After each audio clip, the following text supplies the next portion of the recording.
Hola chicos y chicas, continuamos con el programa SPSS y en este vídeo lo que vamos a hacer es estudiar diferentes medidas de una variable de tipo cuantitativo. Comenzamos.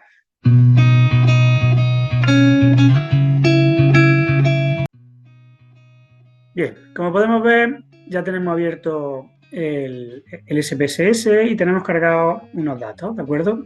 Los datos los que tenemos, por un lado, la variable salario, la variable industria, ocupación, educación, sexo, experiencia, edad y sindicalizado o no sindicalizado. ¿De acuerdo?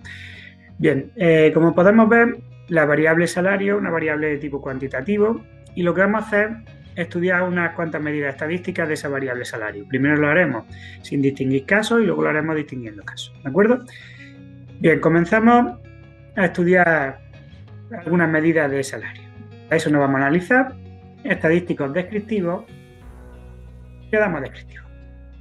Bien, en variables vamos a meter salario y en opciones vamos a ver lo que queremos. Podemos calcular la media, la desviación típica, varianza, el rango, kurtosis y, por ejemplo, asimetría. ¿De acuerdo? Bien, ahora interpretaremos un poquito los datos. Continuamos. Vamos a aceptar. Bien. Aquí tenemos. Fijaros, tenemos que la media de la variable salario sería 30.833,46. Esto sería, bueno, no sé, pueden estar medio en euros, pues entonces serían 30.833,46 euros anuales, ¿de acuerdo? La desviación típica, ¿vale? La varianza. Fijaros, este sería el coeficiente de asimetría. Al ser positivo, eso significa que es asimétrica positiva o a la derecha. Y aquí tenemos el coeficiente de kurtosis, que lo que nos mide es el apuntamiento, ¿vale? Con respecto a la distribución normal. Es decir, ¿qué significa esto? Que la distribución de salarios es más apuntada que la distribución normal. ¿De acuerdo?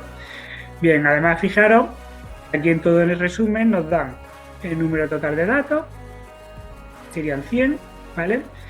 El rango mínimo y máximo, fijaros, el mínimo valor de la variable sería 9.877, valor máximo 83.601 y el rango estadístico que sería 73.000, que es la diferencia entre el mínimo y el máximo, ¿vale?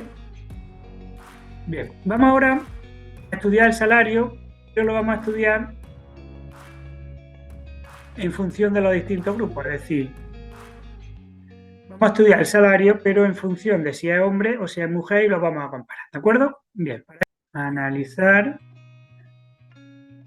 estadísticos descriptivos y explorar. ¿Vale?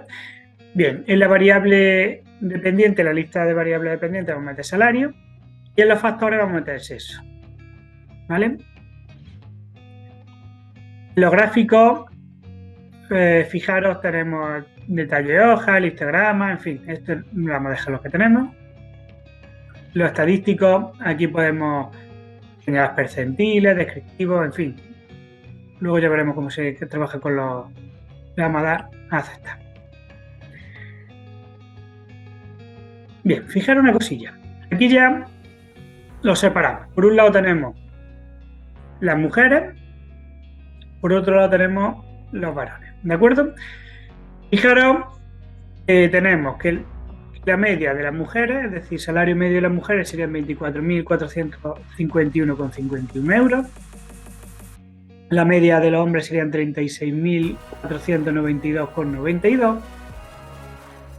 Mediana 21.716. Es la de las mujeres. Mediana de los hombres 22.138. ¿Vale? Bueno, ya tenemos la varianza para los hombres, la varianza para las mujeres, etc.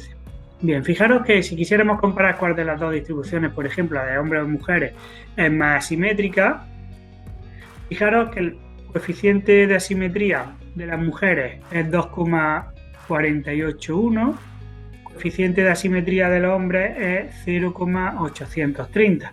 En este caso, ¿Qué distribución sería más simétrica? Pues más simétrica sería la distribución de los valores, ¿de acuerdo? ¿Por qué? Porque el coeficiente de asimetría está más cercano a cero. Fijaros, si atendemos a la kurtosis y al apuntamiento, fijaros que también es más pequeño el coeficiente de kurtosis, está más cercano a cero el coeficiente de kurtosis del hombre, entonces la distribución más parecida a la distribución normal respecto al apuntamiento sería la distribución de la obra.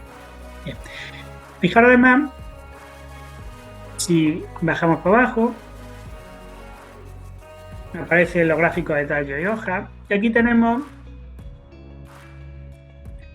los gráficos de caja y bigotes, que aquí es fácil comprobar si tenemos datos anómalos o en los hombres o en las mujeres. Fijaros que atendiendo a las mujeres tenemos un dato que se sale del diagrama este de caja y bigotes, pues este sería un dato anómalo. Sin embargo, fijaros que en la de los hombres no aparece ningún dato que se sale, entonces no tendría ningún dato. ¿De acuerdo? Bien, espero que hayáis entendido cómo se trabaja para calcular distintas medidas estadísticas de una variable tipo cuantitativo. Si os gusta el vídeo, no olvidéis darle a me gusta, compartirlo y suscribiros al canal. ¿Vale? Nos vemos en próximos vídeos. Hasta pronto.